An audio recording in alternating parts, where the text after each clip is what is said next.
Hey, this is Matt once again. Welcome back to another video. Another paid request. It's time for Ryan. Thank you so much for that. And for those interested in requesting any type of videos, topics, reactions, commentaries, reviews, re-reviews, what have you, feel free to send it either directly to my PayPal or join my Patreon. Both links are down below in the info box. And Ryan wanted me to do a commentary on killer clowns from outer space. So, to get into it, pause the beginning. 3, 2, 1. Pressing play. As we now have the Trans World Entertainment logo disappear now, and then a Chiodo Brothers production. Grant Cramer, which I think Grant Cramer recently was in Willy's Wonderland. I think he was the owner of the place that ended himself and became possessed in one of these animatronics. I think Grant Cramer was in Willy's Wonderland. He's our star here. John Vernon is Officer Mooney. He would be in Savage Streets. He was in this film called Blue Monkey. Quite a few films around this time period. And then, of course, you have the main theme from the punk band The Ditties. Very fun, catchy theme song. And also a good score by John Massari. Which actually, funny enough, I remember a while ago, this is a long time ago, I did a review of this film. And he there's John Massari, his credit. He sent a message or two on Facebook. I mean, this was many, many years ago, but that was very kind of him to do. And because I was very complimentary on his music, and because it works very well. It's not just the theme song that's great, but the musical notes captures this quirky feel to the film, where it's gotta be creepy, but it's also gotta be funny. And this whole movie, it is a very unique piece of entertainment. And it came out, I want to say 1988. The Chiodo Brothers, if that sounds familiar in terms of name recognition, the Chiodos worked on the effects for Critters. The Critters films. They created the Critters creatures. They also did stop motion for the Doll segment and Tales from the Hood. They've done a few other projects as well. I don't know if they ever directed any other movies, because this film, when it came out, Sally, I mean, here's the thing. It says it cost 1.8 million, and it says it made 43 million. I don't think it made 43 million. So I think Wikipedia is trying to fool me on that. Because if it made 43 million, this would have had 4 sequels. So yeah, that's Wikipedia for you. There's Grant Cramer on the left there. Suzanne Snyder, I believe, on the right. I think they did. They probably got other people to help work more on the effects, but they probably had a little bit of hand in some of the stuff. But I mean, going from the title Killer Clowns with a K to alien clowns is such a weird, like I said, weird idea, weird motif.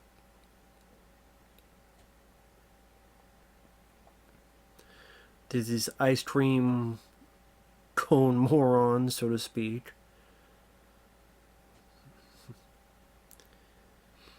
It's funny how recently this has gotten a bit of resurgence, and I don't know what made that come to be. It just all of a sudden, I started seeing more and more killer clown stuff happening. For example, Halloween, apparently these killer clowns, either costumes or products, are very popular.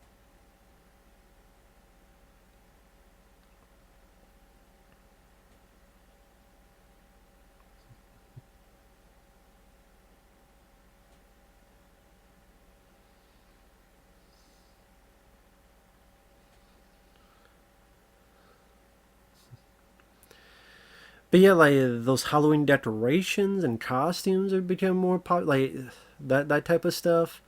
There's a video game coming out where kind of like Friday the 13th or the new Evil Dead game, where it's more of a multiplayer theme where you get together with friends and whatever online, and you can play as the humans or you can play as the clowns, just like Friday the 13th. You can play as Jason, or you can play as one of the camp counselors in Evil Dead. You can play as Ash or some other characters, or you play as one of the Deadites. I'm not into that type of stuff. I'm not into multiplayer. I'm sure there'll be a single player, but very either there won't be, or if there is, it'll be kind of meh, kind of like the single player of the other ones, because that's not their first intention. But yeah, this new video game looks cool. It's just not for me because I'm not into that stuff, but it looks cool. Um, like I said, just kind of a resurgence, and there's always been talk of there'll be a sequel or there'll be a series on Netflix or something to that sort. I don't know, man. I don't think you could capture that in today's age. With the way people talk, with the way people act, with the way people force their political notions into it. I mean, look what they did with Scooby Doo. Like, they bring back Scooby Doo, but let's not have Scooby Doo. Let's have Velma. She's now South Asian or whatever the hell, and Daphne's Asian, and white people are bad, and men are bad, and there's a shower scene, and there's Daphne's titties, like, and we need a Velma show, TVMA on HBO, and everything I heard about that seems and sounds like a catastrophe. So that's what I'd be worried about. Or it would look cheaper, or they would go more CGI, which it would not look as fun, it would not look as charming. Or would they be trying to be bad and waiting too much to the camera? I think it's one of those things that lightning hit a bottle, it can't hit it again. A lot of times when you try to replicate it, it just doesn't work out. Yeah, I think this is a film that a sequel would be just disappointing. I think it's a wonder. Not every film needs a sequel. Not everything needs to go on. Sometimes there's an end to it, and you have to move on. Now this guy here is Royal Dano, old character actor. I recognize him in quite a few films at this time because there were two films I saw him in as a kid. One was Puppet Master, no, Ghoulies. Sorry, Ghoulies 2. Ghoulies 2 is the first Ghoulies film I saw. Probably my favorite Ghoulies film because it's a as a kid you watch it. It's a creature feature movie. Royal Dano plays this guy who's a failed magician, and I forget if he was the uncle or someone, dad or uncle to the lead, and the lead almost looked like Johnny Depp. It wasn't Johnny Depp, but looked like him. And Roy Down seemed like this sweet, nice guy, and then he just things don't end well. I think he got electrocuted in that movie, and I think he kind of similar thing happens here. He's also in this film called Space Invaders, which was a kids' film where these goofy aliens that try to talk hip lingo. Or at least, well, not that's not true. That's true. They didn't do that. I'm thinking of something else. One tried to talk like Jack Nicholson. One, I don't know what the hell they were doing, but it's been a while since I've seen it. It has a little girl that would later be in Jurassic Park as the hacker girl. She would also be in Tremors. But yeah, Space Invaders was a family film, and it's fun for what it is. Goofy, silly for what it is. Did get a Blu-ray with a decent amount of features. I'm rather surprised. And of course, Roald Dahl's gotten his dog taken. And you see, this is not your typical circus tent.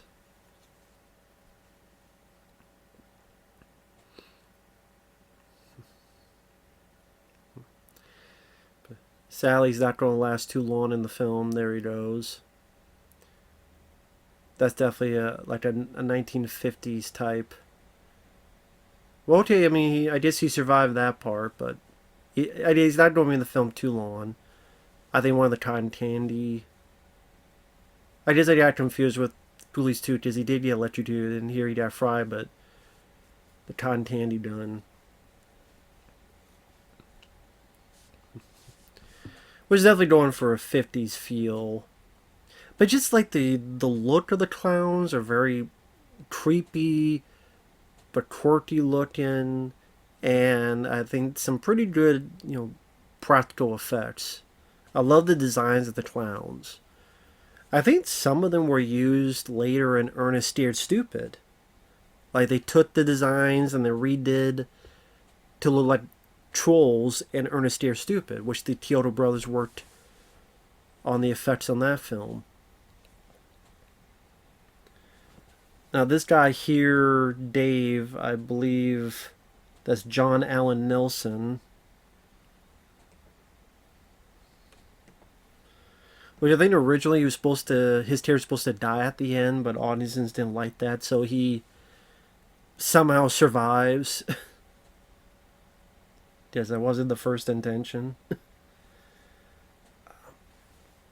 Sally, it looks like he didn't do a whole lot. I mean, he was in Deathstalker and The Warriors from Hell in the same year. Deathstalker 3. Some film like Follow Me Home, whatever that is. Feast 3, The Happy Finish as Shit Kicker. Oh, he was in the Ben Affleck film The Town as FBI SWAT commander. And I guess he mainly did more TV work because he's in episodes of Quantum Leap, Booker, Matlock, Baywatch, Hawaiian Wedding. The hell's that? CSI Miami, 24, 2008's Knight Rider, Castle. Yeah. So I guess mainly he went to the TV to work.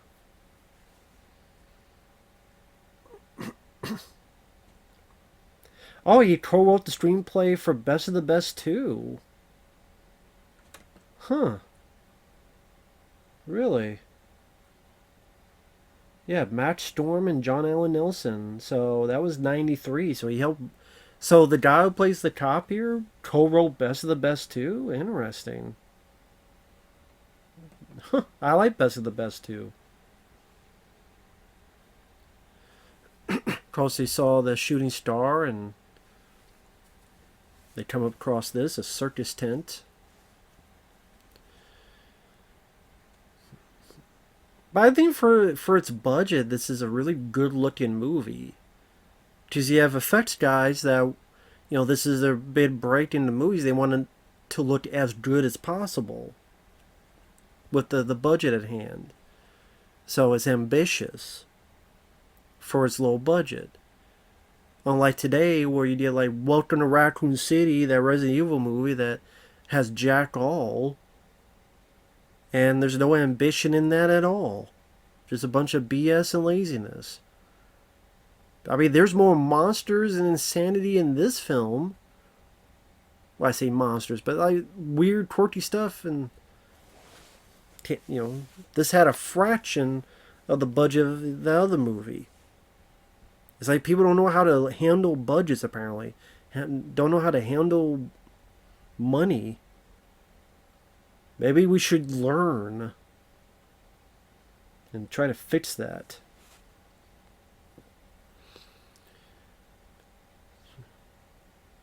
Well, I mean, they think it's a circus tent. I mean, I go with that frame of mind of why the hell would this be in the middle of nowhere? New wave European circus. New wave.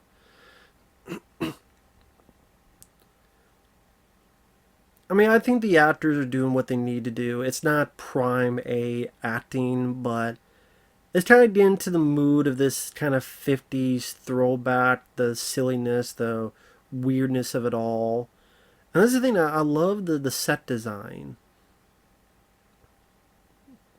What kind of shirt is he wearing? Like a big old diamond in the stomach. Like a Cosby sweater. He's kind of wearing like a Bill Cosby sweater or something.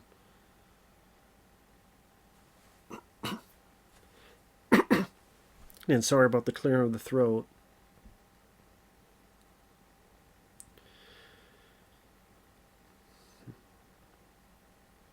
I mean, I definitely love they said the set design, the usage of colors are very striking.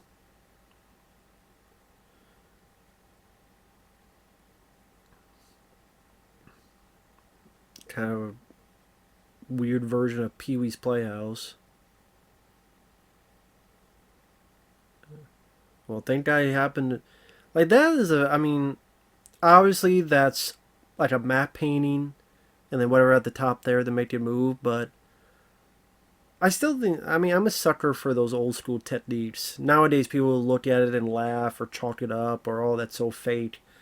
But I love these type of old school map paintings, and lightning would have to be animated in, whether hand drawn or what have you, and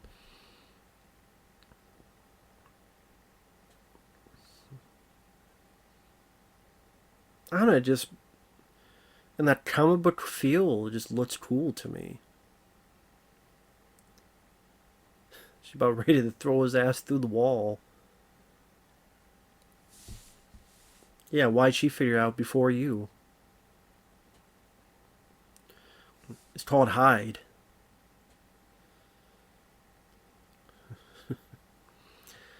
Yeah, pick any door, pick any elevator, why not?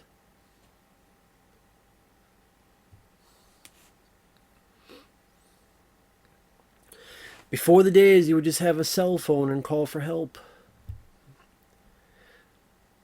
And again, this film, I mean, what I also liked about it is it's quirky and it's weird, but it's still like R rated. Or what was the yeah? I think it's. I want to double check. This is R rated, right? Just want to make sure.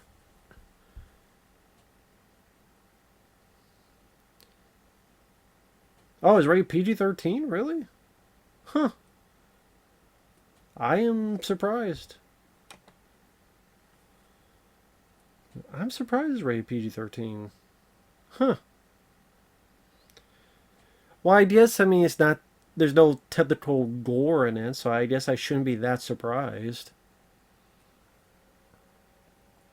But even then, it definitely pushes the rating. Like, you look at stuff like that, where these people have been turned to these morsels of food.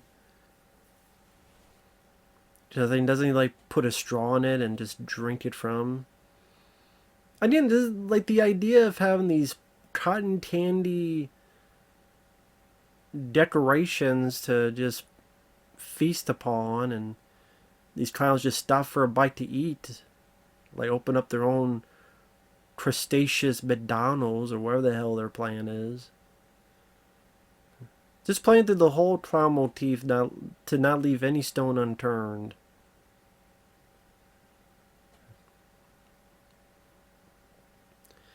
Now, apparently, this popcorn gun was the most expensive prop. That prop there apparently was the most expensive one. Why, I don't know. It says it cost $7,000 to make and 6 weeks to build. I guess just to do that. I guess so. I mean, I guess, you can't just pick up a popcorn gun in the store. I mean, I don't know what that would do to try to kill you because it got stuck to them and it didn't hurt them. So I don't know what that would have done. The popcorn gun. I mean, I guess technically it leaves a trail. Maybe that's the purpose. Sort of method to the madness. And this is like having a balloon animal. Like I said, there's a lot of cool creative juices flowing throughout this. And again, really neat designs where they're goofy, but they're also in a way creepy as well. Wonder if there's something else they had to do to keep this popcorn in the hair. It's just the idea of how they made this balloon animal like bark and move like that. Yeah. Fuck you, balloon dog.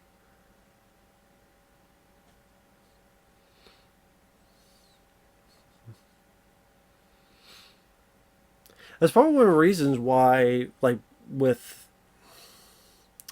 Willy's Wonderland, I like on the Blu-ray. Nicolas Cage literally said this is kind of like if a guy was from a western like High Plains Drifter, like the type of lead, speaks few words, loner, again like High Plains Drifter kind of western meets Killer Clowns from Outer Space. Like literally, Nick Cage mentioned this movie, and maybe that's why they got that actor to have a big part in it. Was it a Grant Cramer? I really enjoy Willy's Wonderland. That's what it reminded me of a bit.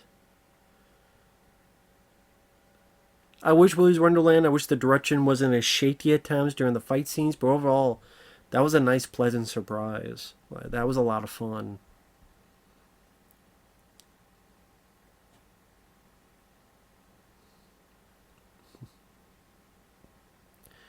If this was me, I'd just be going out, we're in deep shit, man.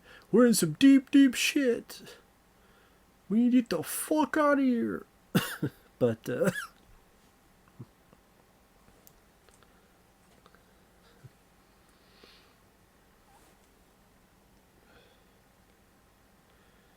just again, like cotton candy cartoons and bazooka light popcorn guns and balloon dolls and like all the other stuff that goes into this.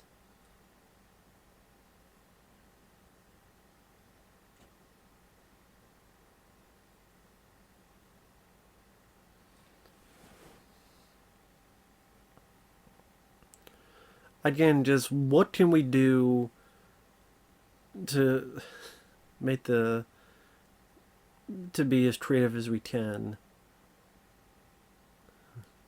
So yeah, have this guy mimic one of these other attractions.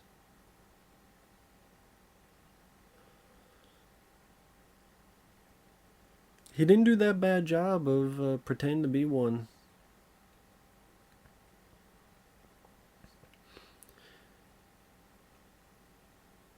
And I think, yeah, this top here has a little bit of a history with this lady. And of course, John Vernon ain't having any of this shit. I think it was Savage. Yeah, Savage Streets with Linda Blair. He said the immortal line, "Go fucking iceberg." Of course, John Vernon people remember most from National Lampoon's Animal House.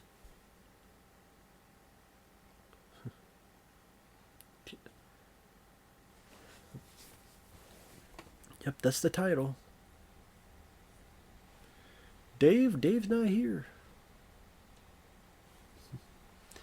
And the movie doesn't take too long to get going. I mean, we're 23 minutes in and the plot's on the go. And it's not that long of a movie. I mean, with the end credits is an hour and 26 minutes. Again, we're like 23 minutes in, so take out the end credits, we got like an hour left.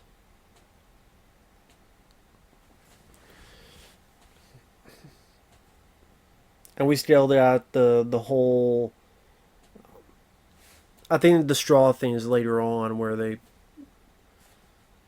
Because at this point, they just think the clowns are just killing people, but they don't realize yet that it's for food and to have a good old bit to drink, so to speak.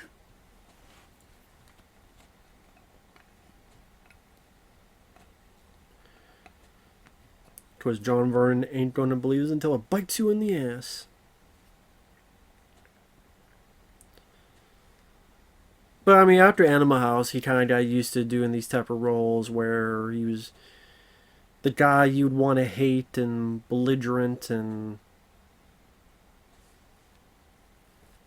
Although, again, in Blue Monkey, he didn't really play that. Blue Monty was a creature feature film with Steve Railsback about this big bud in a hospital. You're not gonna make a dummy out of me. That's definitely a foreshadowing to later on.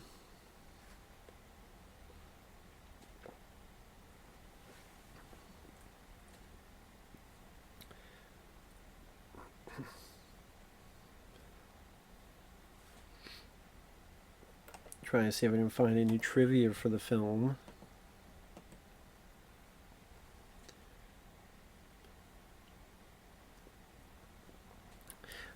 Like, who's this guy? Like, he just wandering in the middle of the night to just wander to this puppet show.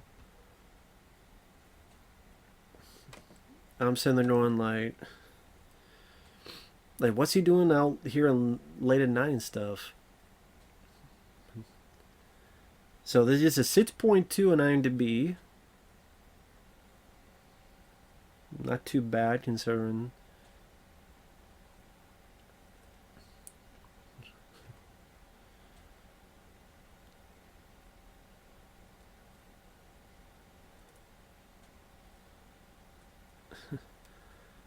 It's a crazy bitch. There's a crazier bitch. Has ever heard? Run away. That's a tall bitch.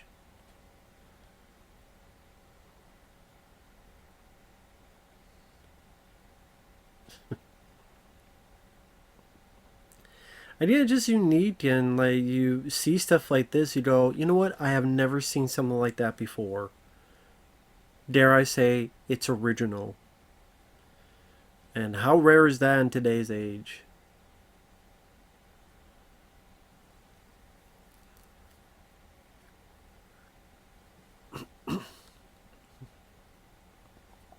I mean, that is a way to keep the PG-13 rating, is that you just give little hints like shoes and little feet coming out.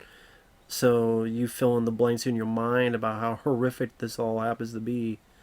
I don't know why I thought this guy's still in the store, why he doesn't leave.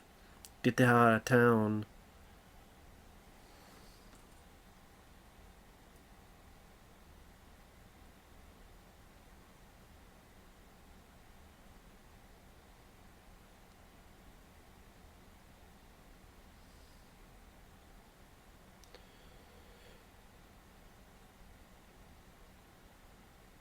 The film has become a cult classic, made revenue in action figures, DVDs, and T-shirts.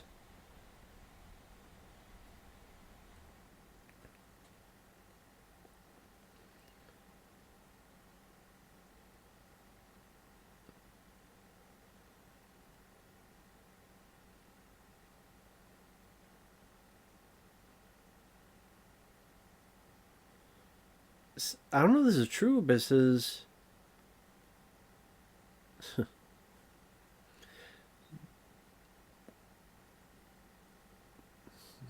man, they're getting every motherfucker. Pizza, Valentine's, they're tricking everybody's ass.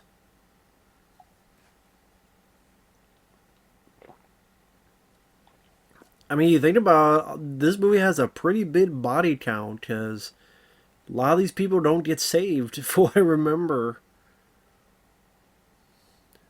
This John Massari's music for the entrance of Clownzilla was originally composed a year earlier for Friday the 13th Part 6 movie trailer. The music, though, was rejected in favor of a more cliche musical approach. A win for Killer Clowns from Outer Space and the beloved Clownzilla. Is that true, really? Huh. I mean, I don't know. It is IMDb trivia. Who the hell knows what's true and what's not?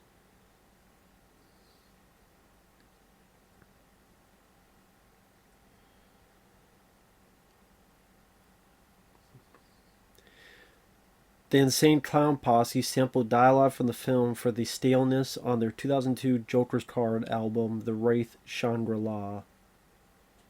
John Vernon and Roy O'Donnell appeared in The Outlaw Josie Wales together.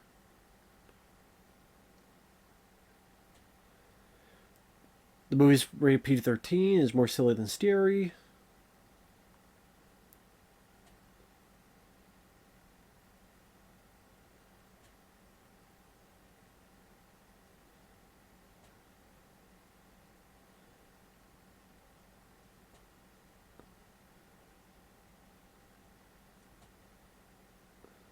Sorry, just looking through some of this.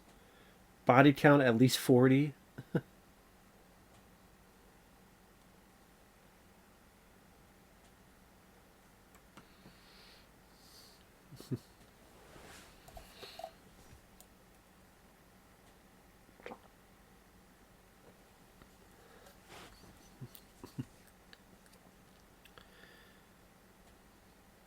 Don't do it. It's not cocaine. You don't sneeze it. Then why is this guy still in the store? By this time, I would have left the whole entire state, let alone the town, let alone the store. He's still staying there. Maybe he's got a death wish. I don't know.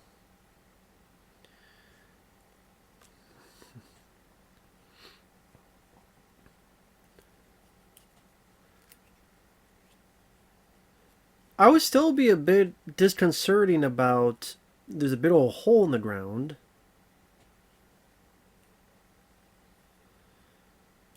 Again, I wouldn't say the acting is, again, A plus material here, but definitely has a bit of a B movie flavor. I guess in the right tone and the right circuit of it all. I guess the fact that these two were in love with the same girl, one got her, one didn't. You know, there's not a whole lot of character development in this, so if you're looking for that, this is the wrong movie. It's definitely a B movie through and through, where the Chiodos as well as other effects artists can show what they're capable of with this weird, quirky idea. Because this is like one of the better scenes in the movie. We don't do knock my block off.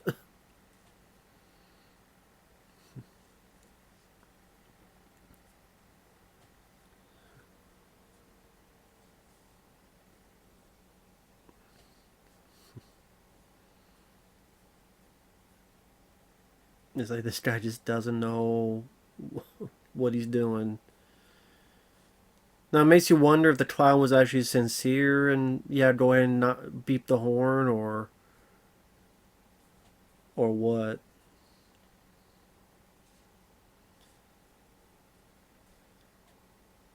But with how short he is, it kind of makes me wonder if he was supposed to be like a younger kid version of one of the clowns, because who knows what their children are like. And where the hell he got those boxing gloves, I don't know, but you're not supposed to think about that. Do a little bit of Rocky Balboa on you. Yeah, Jason Voorhees stole this move for Manhattan. See, Jason, you stole it. Because a year later, Jason knocked the guy's head off, but the clown did it first. It's a much better movie than Jason Takes Manhattan. Or took a fucking boat to Vancouver.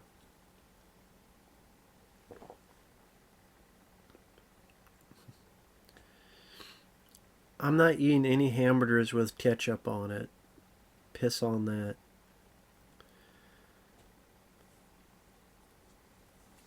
I don't know why the little girl would want to wave to this clown either, because that clown's creepy as hell too. But I mean, we've seen what they can do and how dangerous they are and what they're capable of. So there's definitely a bit of suspense here with our Coke. And there's some kind of hopeful sponsor because all the Coke brands, like all the Coke is facing the camera. None of them is like over here or over here. It'd be like, hey, I got my Mountain Dew here. Not like this, but right there. It's to make it. And listen, like the intention is that he's going to smash her head like Gallagher smashing a watermelon. So maybe it's like the PG-13 is also about intent and suggestion and able to get a lot out of, this rating. And 1988 was actually a pretty good year, at least to me, for horror, because you have my favorite Elm Street film, Elm Street 4: The Dream Master, with Lisa Wilcox, directed by Rennie Harlan. I love Elm Street 4. My favorite One of my favorite Friday the 13th films, Part 7, The New Blood, especially the uncut version.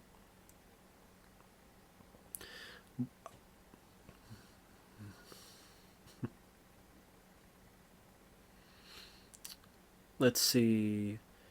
My favorite Phantasm film, Phantasm 2. Was that Halloween 4? That's a pretty good sequel. The Blob remake. I love the Blob remake from 1988. One of my all-time personal favorite films ever. Love the Blob remake. I think Prison came out that year, and that was a good one.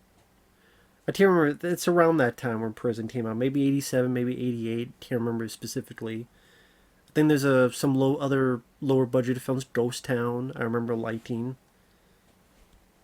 Of course, this one. Actually, now that I think about it, 1988 horror films.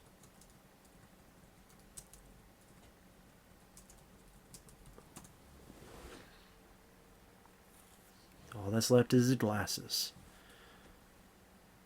Child's Play, of course. How to forget Child's Play. Monty Shines. One of my favorite George Romero films. My favorite being Dawn of the Dead. Again, it's all about suggestion. Like, all that's left is this guy's glasses and maybe a little bit of blood and brokenness, and we can fill in the blanks as to what happened. Let's see, like the Blob remake, Brain Damage by Frank Henenlotter. Nice take on drug addiction. Child's Play is a classic. I Don't Mind Dead Heat. Elvira, Mistress of the Dark. Fright Night Part 2, that's one I enjoy. Ghost Town, Halloween 4. Hellbound Hellraiser 2, my favorite Hellraiser film. Killer Comes from Outer Space. Maniac Cop is a good one, Monty Shines. The Nest, I do like The Nest. Pulse with Joey Lawrence, I do like that one, Pumpkinhead. Serpent the Rainbow, one of my favorite Wes Craven films. The Unnameable, that's a creature feature film I like. Watchers, Watcher. So yeah, it's a lot of stuff that I grew up with, and now I didn't grow up with this film as much as others, like Watchers, Waxwork. I know those films I did see as a kid. The Unnameable. This I didn't see as a kid. This, I can't remember when I first saw this.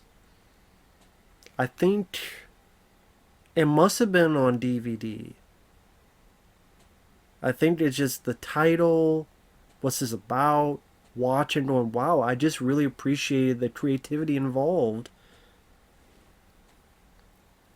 Which, with the low budget and how creative they could be, and yeah, they did everything in camera, and the look of the film doesn't feel cheap. Like nowadays, a lot of movies feel cheap in their look, whether because they're shooting on digital and not 35mm film or whatever.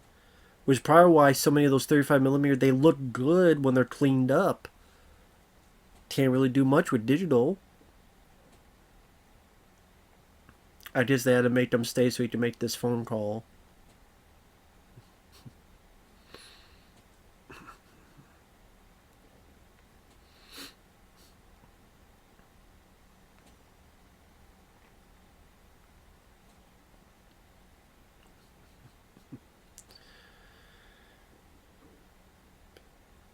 Yeah, you kind of get the idea what happened to him. That's why you shouldn't have stayed that long. Shouldn't have stayed in the fucking store. Like I said, they did a pretty good body count. But a lot of it, again, it's hinted at. So it says here in...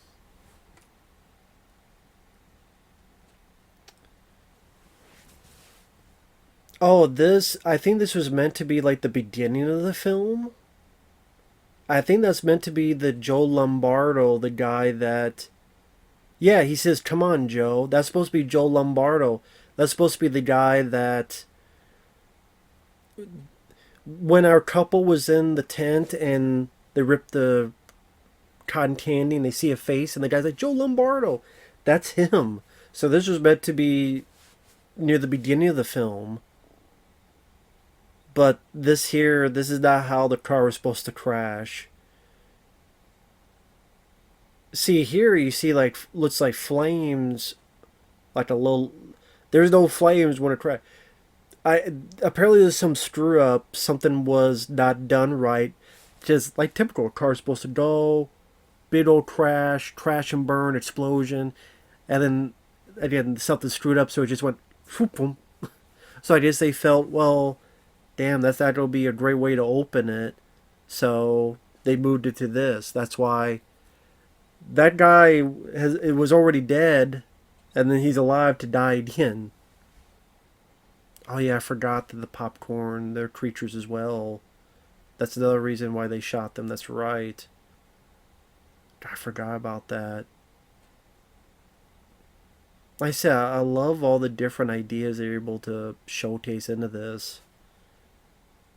Can't have that nowadays. You gotta have 85 fucking possession movies or 6 stream films. Another Hellraiser reboot after there've been like 12 of them.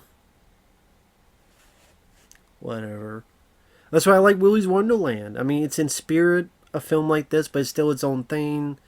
And yeah, it inspired Five Nights at Freddy's, but it still felt like its own thing and felt unique. Even Malignant remind me of stuff like Basket Case, among other stuff, but it still felt like its own thing. And I want that doesn't automatically mean it'd be a good thing. I mean, Stand Marine is a new horror film, and that was terrible. But it's like a film like this. I appreciate what they got done and limited resources they had.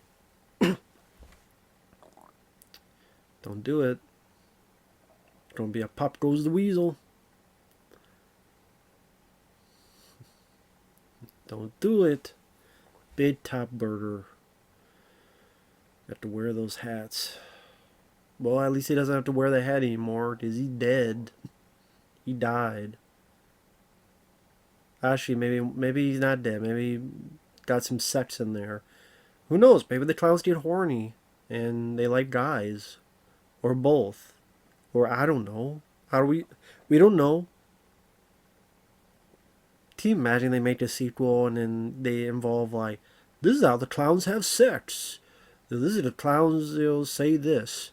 This is how the clowns go to the bathroom. Like, I don't know. I just look what happened when they brought back Critters, a new binge, where literally had a critter go down and ton a woman's privates to have a half human, half critter boy.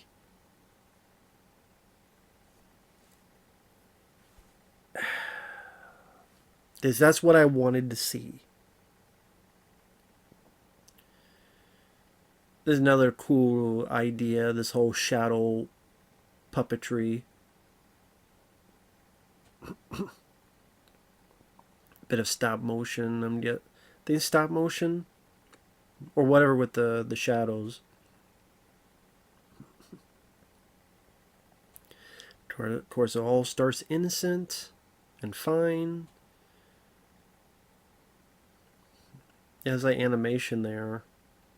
Now he wants to be an asshole. Well, not yet, because you have the... I didn't say that's pretty talented. Flight and all.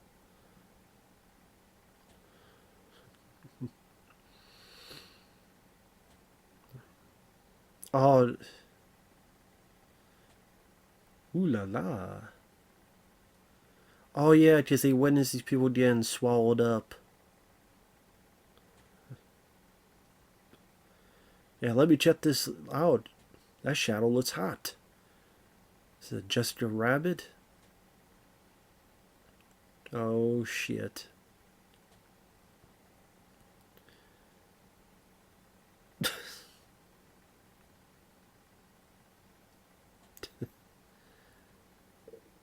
Nah, again, I don't know how. I mean, yeah.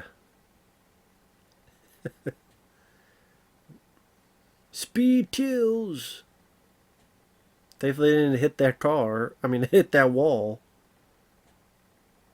Well, I guess I can't blame them for freaking out. I would have freaked out too. I also like the idea later on that they die from having their noses explode, and then they. I do like that idea. Like I said, I keep repeating that. I like that idea. I like that idea. A lot of cool, different ideas. So apparently they planned. The Chiodo Brothers planned a requel, a remake sequel. Great. To return the Killer Clowns from Outer Space in 3D in 2012. Stephen Chiodo is to direct the film.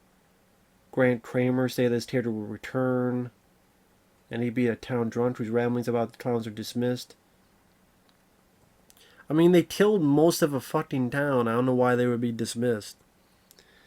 When the clowns come back, he's been preparing for the return. Teams up with 2 young street performers to fight them, and that there might be multiple sequels, each centered around a character from the original movie. Release date was delayed. Post-production. This will release 2013. In 2016, Stephen Chiodo stated the efforts to make productions had shifted from planning 1 or more theatrical releases to focus on television. A trilogy in 4 parts, with the original film being the first, adding, "We've got it all written out. Law and Order series for cable and a long-ranging series." Does this really need to be a fucking series? One more, if they're attacking a town or whatever, like, why does that need to be a series? What, is it going to be like somehow you get into the ship and you go back to the clown's planet? Like, maybe that could be interesting if it was done the right way, with the right effects, and no political BS into it, and don't overdose on CGI like so many people do. Go back to matte paintings, go back to that old school stuff. That would be charming. But they wouldn't. In 2018, it was announced that Sci-Fi Channel was in talks to license the rights to make 1 or more sequels. SYFY, no. Because they also did one of the Critters films, and now, yeah. Nope. In 2005, Sota Toys announced they would produce figurines. When they stopped producing it, Amok Time took over. And then in 2017, the license expired. And I guess they're high-end collectibles. John Massari re-recorded the music with a full orchestra at Warner Bros. Studios in 2016. There is a Killer Clowns from Outer Space themed scare zone at Universal Orlando's Halloween Horror Nights event in 2018. In 2019, it'd be expanded to a full-fledged haunted house attraction for the 2019 event at both Orlando and Hollywood locations. Exclusive merchandise would be sold during Halloween Horror Nights. Spirit Halloween dedicated such of its seasonal stores to merchandise tied to the movie. Costumes, statues, props, doormats, signage, and life-size animatronic characters were featured. Yeah, that was in 2021. In August 2022, a multiplayer game with a planned release in early 2023 for Microsoft Windows, PlayStation 4, PlayStation 5, Xbox One, and Xbox Series XS. So it is for PS4. But again, I have satellite internet, so I wouldn't be able to play it anyway, even if I did. Because I wouldn't be able to do it. Satellite internet doesn't really help best with this type of stuff. If you don't know what satellite internet is, it's like dial-up back to the day. I can upload videos and other stuff, but I can't, do that other shit. Just can't.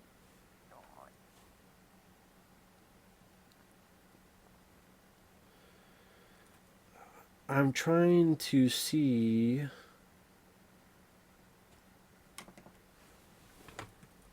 how much the game is on Amazon. I was just curious about it for those who wanted to know.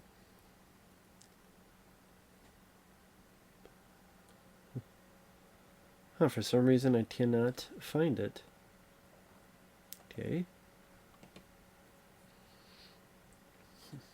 but a lot of other merchandise around it.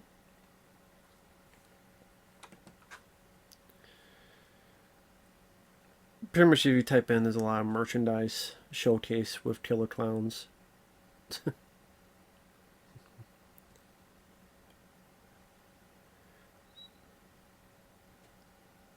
By the way, this is I'm watching is Arrow Video, which has quite a few features from the film. I mean, talking about the film, quite a few features. But Arrow Video usually does a good job with that. They really do.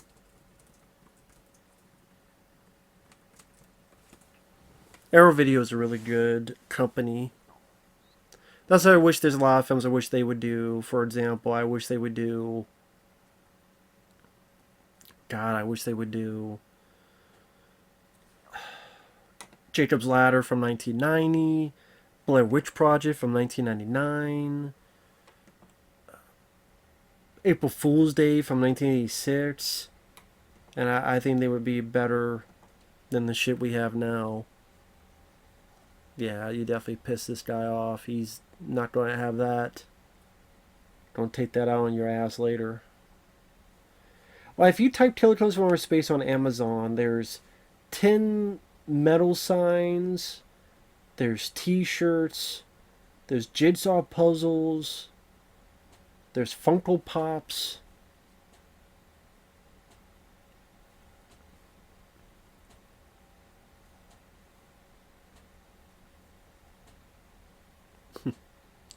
What are you in for?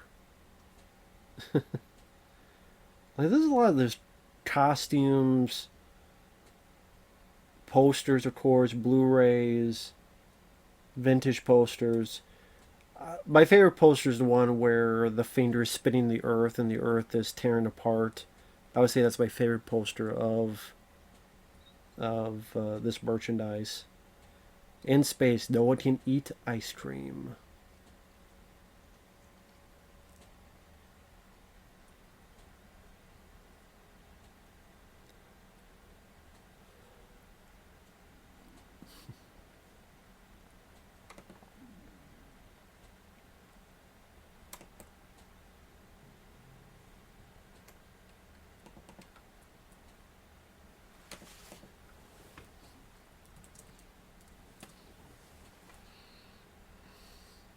We're getting to the jail cell here.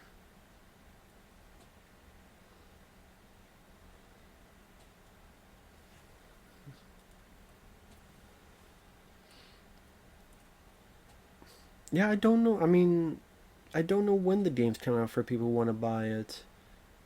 One place I keep saying is April of this year. I'm not buying, but I didn't for people who see this and are interested. I guess you find it yourself. But yeah, definitely the Arrow Video definitely have a decent amount of features for this. Definitely worth a look if you're a fan.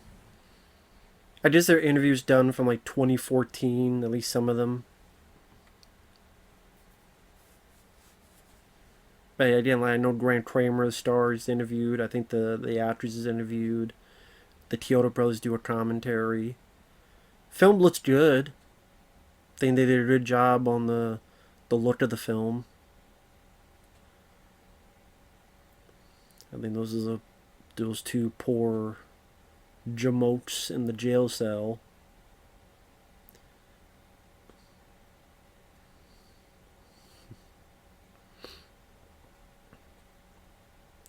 I mean, this cotton candy stuff.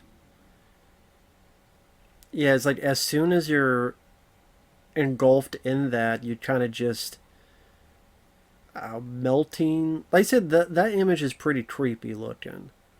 I don't know why, just because your mind fills in the blanks. Like this arm just hanging there and it's bloody, and is the cotton candy kind of acts like an enzyme? I would assume so, because kind of like it encapsulates bodies in there and kind of like a stomach. Like imagine the cotton candy ball is like a stomach and it's slowly digesting these bodies because they stick a straw in it and drink it up.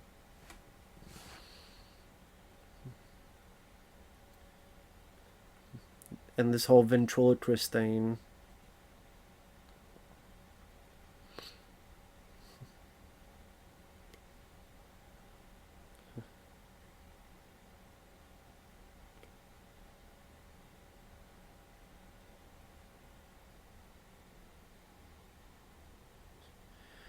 And this is like really the only way we get to hear the clown, what they're saying, what their thinking is. They don't really talk, but talking through him is like the only way we really get their thought process in a way.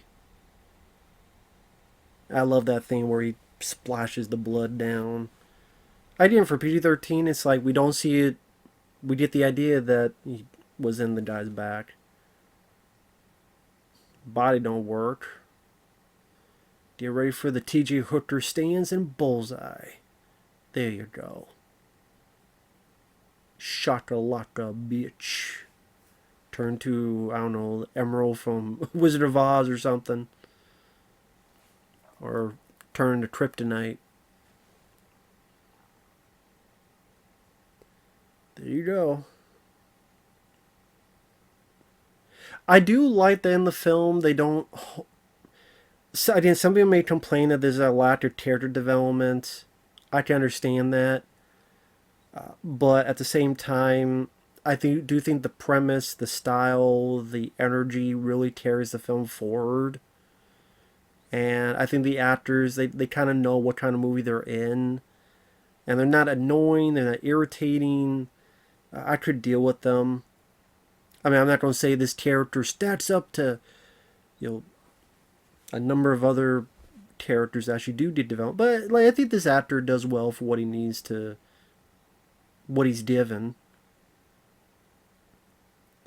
I was going to say I'm glad they don't hamper on.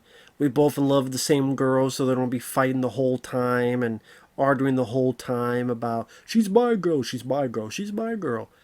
There are movies that have tended to do that, and it's like, folks, we have a bit of a serious problem here. Start worrying about your fucking ego. I mean, hell, there's what was that video? Dead Space 3 fucking did that. Where the guy was with Ellie, and then Isaac Clarke used to be with Ellie. And it's like, dude, we don't have time for your bullshit. Like, what the fuck's going on, dude? Like, seriously? Come on now, man. We don't have time for this. Don't have time for this. And just interested with all the props they had to come up with this as well. Different variety of props. Like this thing to scoop it all up and the different designs. That's another, like, these clowns don't look like the exact same. Each one had the kind of the different types of features, on the face or body types. Why the fuck are you getting out of the car, dude? You should have stayed there. If you stayed there, they would have passed by. You would have been fine, but at least to show our characters what's really going on. I mean, they knew what's going on, but I just show further. I almost forgot about this lady. Yeah, she took the shower and...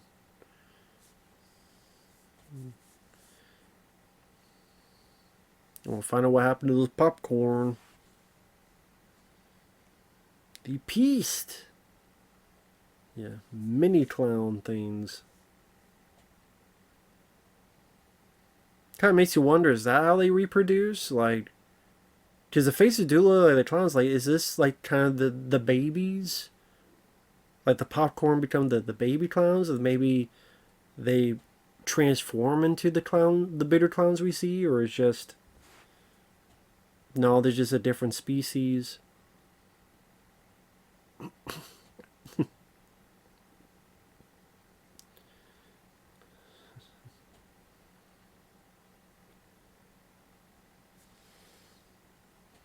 There you go. Yeah, get the hell out of there, lady. Run, run, run. Run, run, Rudolph. Get the fuck out of there. Careful, you pull your hair out. I don't know why she pulled her hair out. I don't know. I'm being stupid. Yeah, that's right. Come on down. It won't hurt. Fine and dandy, right? Come on down to Chinatown.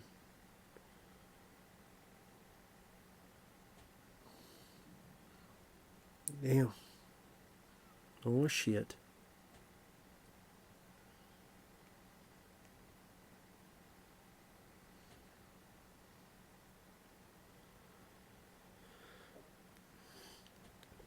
Interesting how certain people they don't they turn to cotton candy, and other people they turn to these balls, balloons, I should say. I guess you say maybe it's the women because John Vernon got the phone call and said someone took your wife in a balloon. So I guess you say they'll eat the guys and mate with the women. Maybe. I mean, that's what you would assume, I would think. Or something to that effect. I don't know, you tell me. You tell me.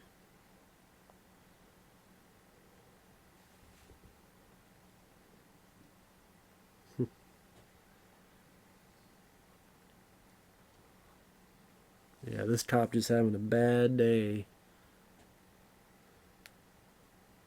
Should have retired from the force last week.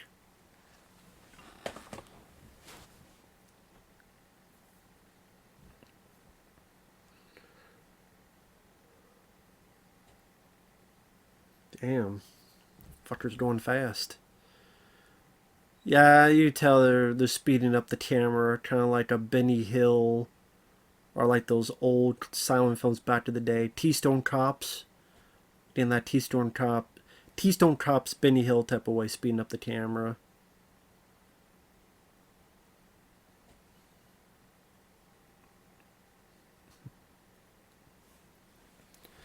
Damn, damn, we're getting to the third act. We got 24 minutes left of the film. That's what the end credits. Pretty much our lead hero characters. Oh, he said fuck. So I'm sure probably can't say too much. Because you only turn. Here's the thing, PG-13 was still kind of a new thing. I mean, it wasn't until, was it Red Dawn and a few other movies that PG-13 became a known entity in the rating system. Because before that, you had films like Poltergeist, Indiana Jones and the Temple of Doom. They were just strictly PG. Parents are pissed, like, why are they PG? The hearts are being ripped out. What the hell's going on? And then one thing led to another, and can be a rating between R and PG? PG-13. And a film like this kind of fit in there. But I don't know, I would just, for some reason, just assumed it was rated R, but I guess the more I think about it, yeah, there's a lot of, yeah, this guy apparently didn't get the memo. Of course, this is old classic, small car, but clowns just keep coming out of it.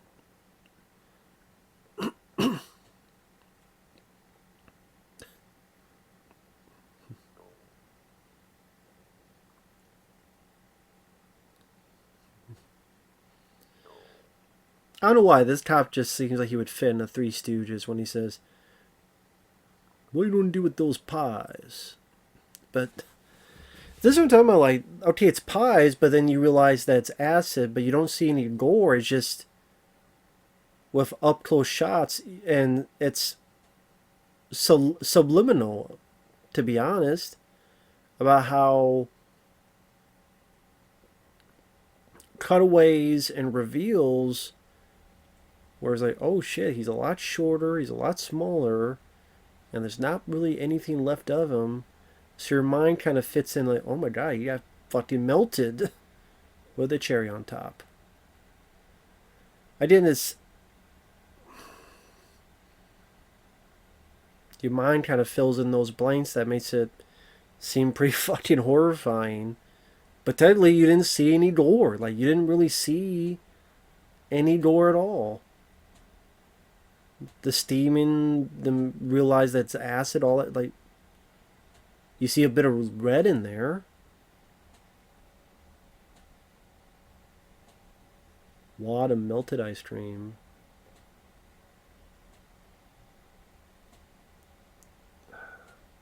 And that skeleton. I mean, yeah, skeleton arm.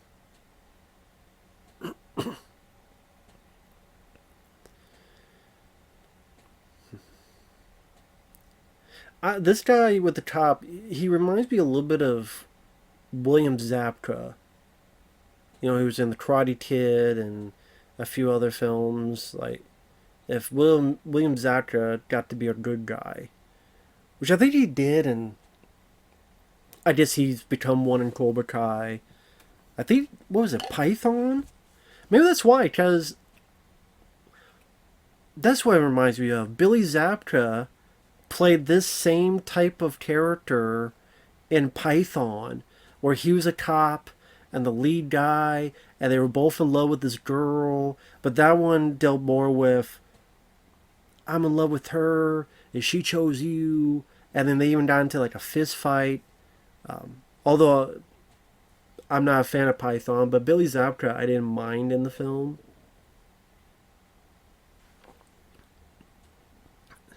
No wonder it reminded me of it. Yeah, that's almost a similar thing to what they would do in Python. Yes, the big sci-fi channel wannabe killer state film with Robert Englund, Freddy Krueger himself, and Casper Van Dien from Starship Troopers in it.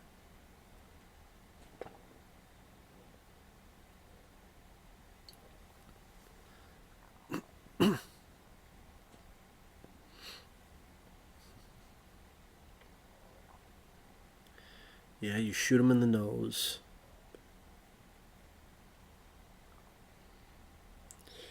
Well, if you don't have any weapon, a shotgun's a good one to have. I don't know why. I know it sounds stupid, but I'm a sucker for shotguns in movies. Because they can always do a great bit of damage. I like the way they sound in movies and how powerful they can be. And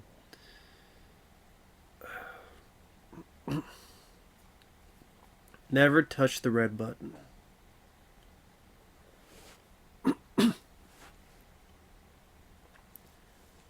You never ever touch the red button.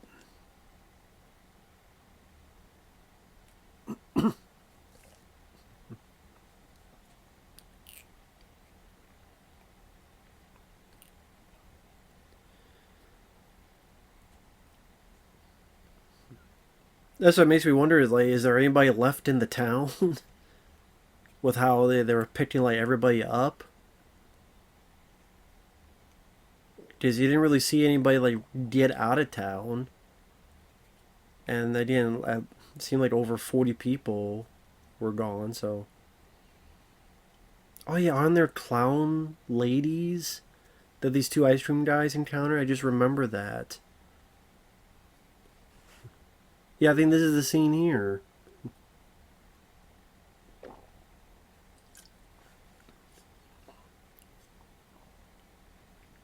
Right in the ball pit.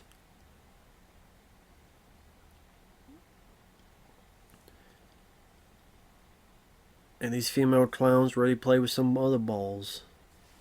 Are you Debbie's roommates? I think when I first saw this for a split second, I thought, oh, it's the actual clowns, but they pretend to be women and they don't kill these guys. I didn't think they were actually like female clowns, but apparently they are. And you saw that they didn't do any of the killing. And I guess maybe that's why the clowns want the women, because their women are so damn ugly. So they want our women.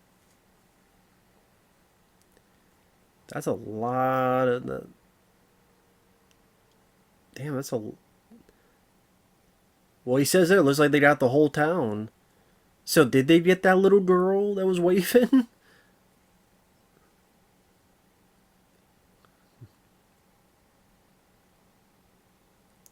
Yeah, Debbie's in a balloon.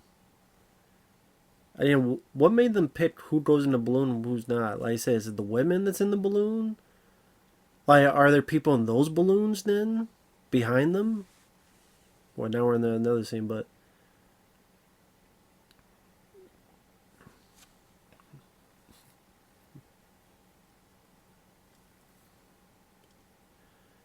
Sneak up behind him and shoot him in the nose.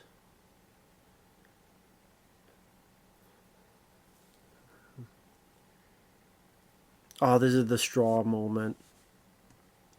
Where he pokes a hole in one and drinks it up. Like I said, suggestion. Seem more violent than it really is. I mean, it's a violent act, but at the same time, you just saw a straw go into a pink cotton candy, and there you go. Yeah, all those balloons behind the two leads, like, are there people in them? See, that's for me. It's kind of like digestive thing to see if they're ripe and like melted enough.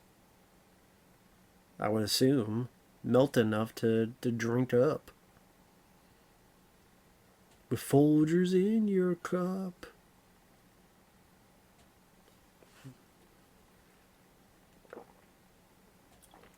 Fucking vampires with the blood. And if it's gonna be a straw, it's gotta be a silly straw.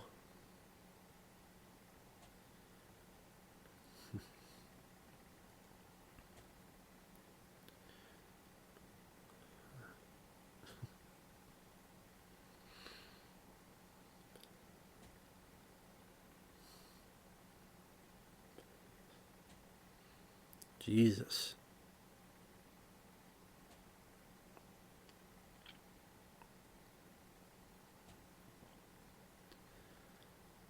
Damn, he's walking drunk. Is that alcohol? Is that what is a beer run? Where their beer? He's walking like he's drunk.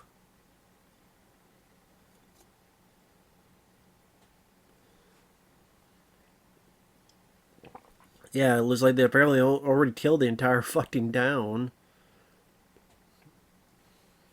Listen, like all these other balloons. I maybe they do. I think they do mention that there's other people in these balloons, and there's nothing we can do for them.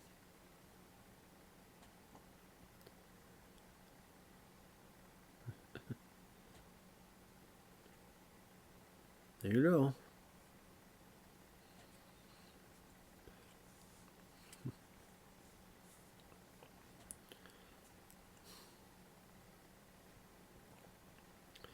And look who she's hugging.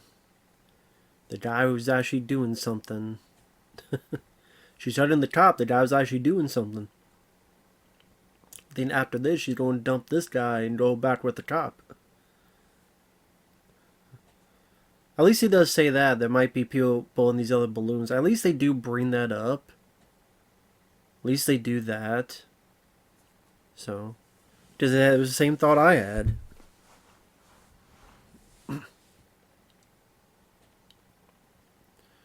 Nice. That's he got two clowns.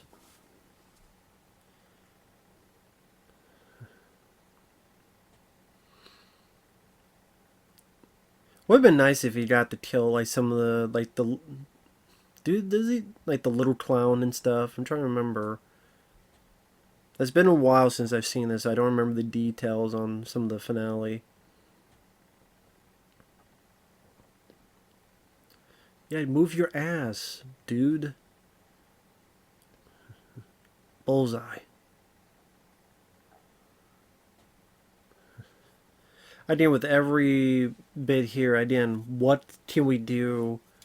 Yeah, of course, there'd be a creature right down that fucking pole.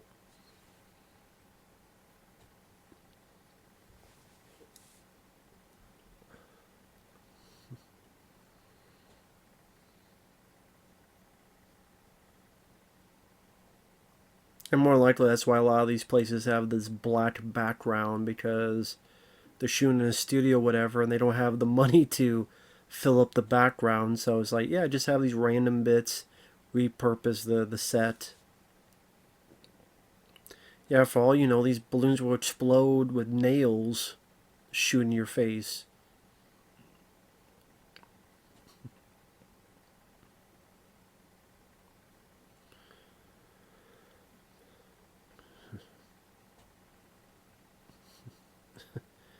Yeah, I just noticed like the lead guy, Grant, he doesn't really do anything in this movie now that I think about it. I guess you could say he tried to warn, he warned the cop. I guess you could say that at least, to be fair.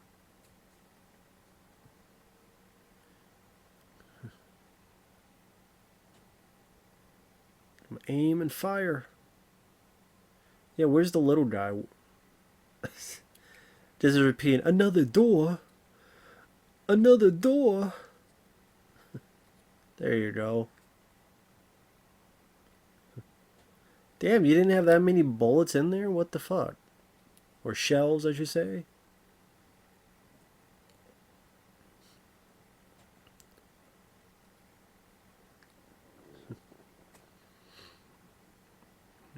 Oh, he killed what? He's killed what, 2, 3 clowns now?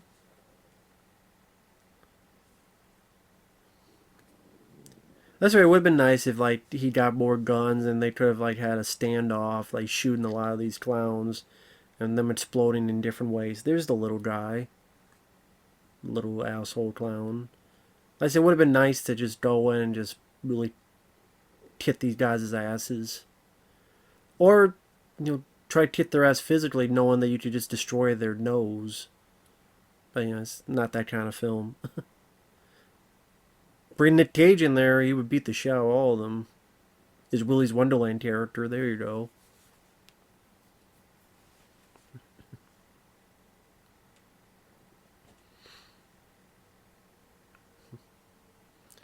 Yeah, I'm sure they didn't have the budget to destroy all of these clowns one by one.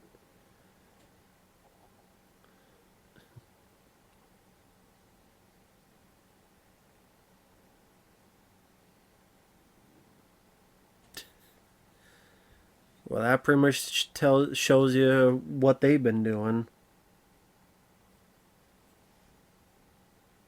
Of course, they see the clown on the ice cream and believe he's the. Makes me wonder what they believe what it is. Like one of their own, their god, their leader, whatever the hell. Look at all this. Just they definitely had a lot of fun with those clown women. A shitload of fun.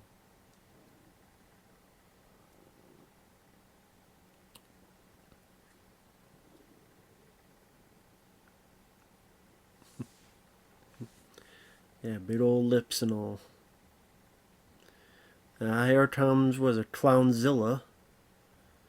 That's the thing. It would have been nice to see more of these clowns get destroyed, more of these clowns get their comeuppance.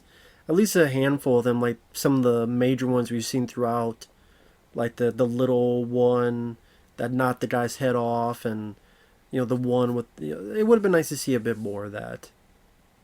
Yeah, either they didn't have the budget, the time, or they didn't feel like doing it, but that would have been nice to see.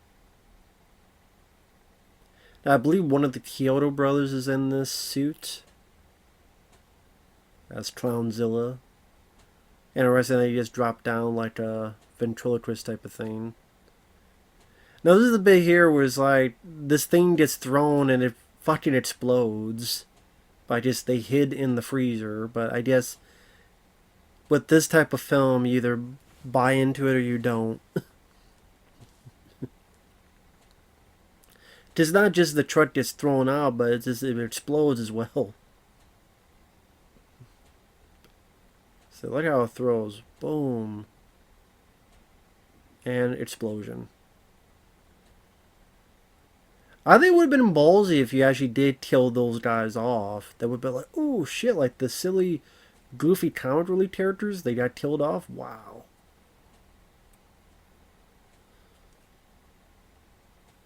Like, you could kill those characters off, but you did leave the cop alive, because I liked him. Because he's really the hero of it all. Like, he truly is. So yeah, let him live. He deserves to live. Does he's the one that actually killed a couple clowns. You don't kill this big some bitch.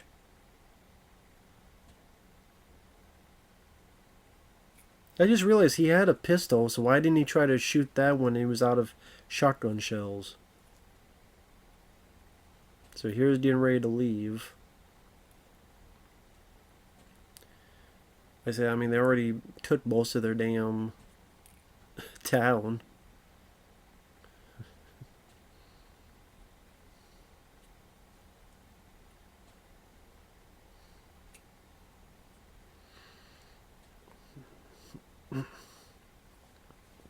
Yeah, this is where he uses his badge to puncture it.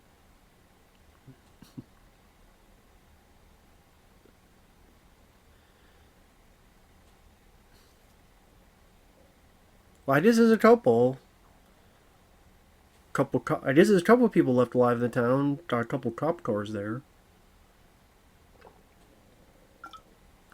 That's the other thing. Like, why would their idea be he's a town drunk when all these cops and this girl, as well as the cop that survived, all these people are seeing this right then and there.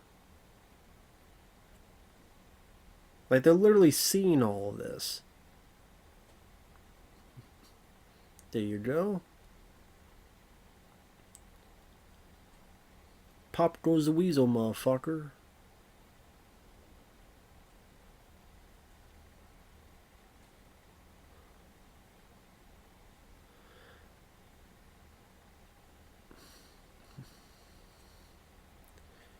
Now I wonder if him landing down and trying to run away, if that wasn't also the reshoots. Because in the original ending, he did die. And it makes you wonder, like, in the wide shot, when the thing was dying, there was nothing on the ground. But then there's an up close shot of him. I wonder if those were part of reshoots. Because I guess in the original ending, like, these two would live, but I guess they added in, like, this guy would live as well. I guess.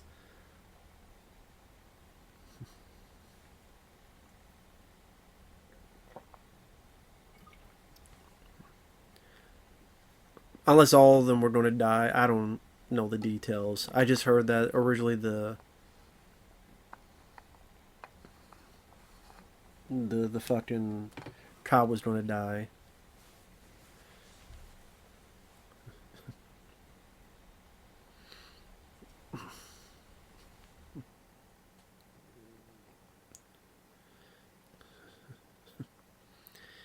So that's probably why this shot here is all, you see like a black background. You don't see the actual area they were in, because it's reshoots.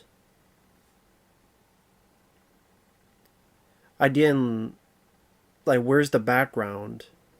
It's just it's a reshoot, so they probably shot on the stage and go, well, we can't get on location. I remember for a second, I'm like, wait a minute, that's the pie. Are they going to melt? But apparently not. They're just regular pies. Sort of a fuck you type of thing. But, other than I wish there was a bit more carnage against the clowns in the third act.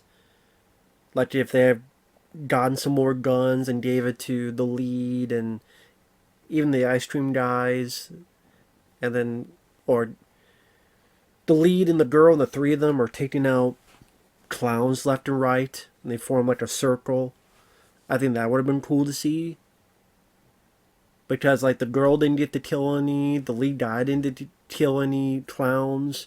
I think that would have been cool, and maybe result to fighting and one being thrown around and various ways to take out the noses. I think that would have been cool, but other than that, very fun movie. Fast paced, short, very creative.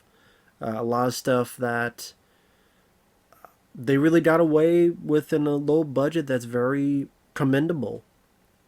And I wish more people would learn from that. There's a lot of good heart, as in blood, sweat, and tears of hard work put into this.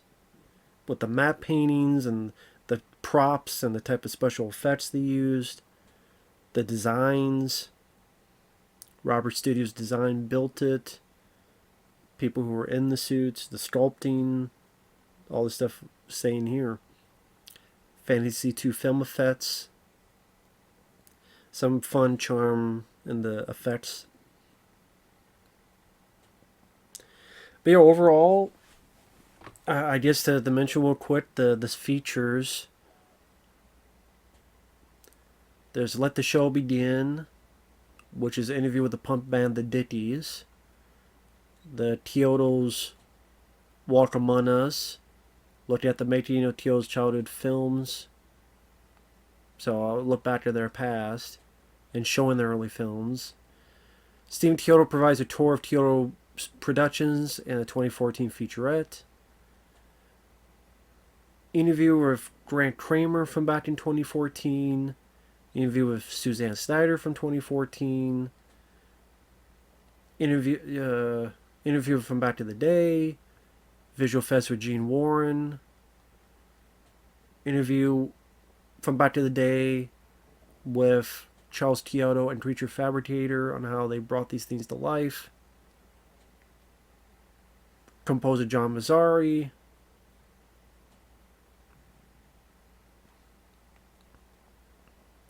Behind the scenes. Too bad they didn't get the guy who played the cop. I don't know what happened to him, if he's still around, or if he didn't want to talk about the film, whatever. Would have been nice to hear his thoughts. But yeah, overall, fun movie.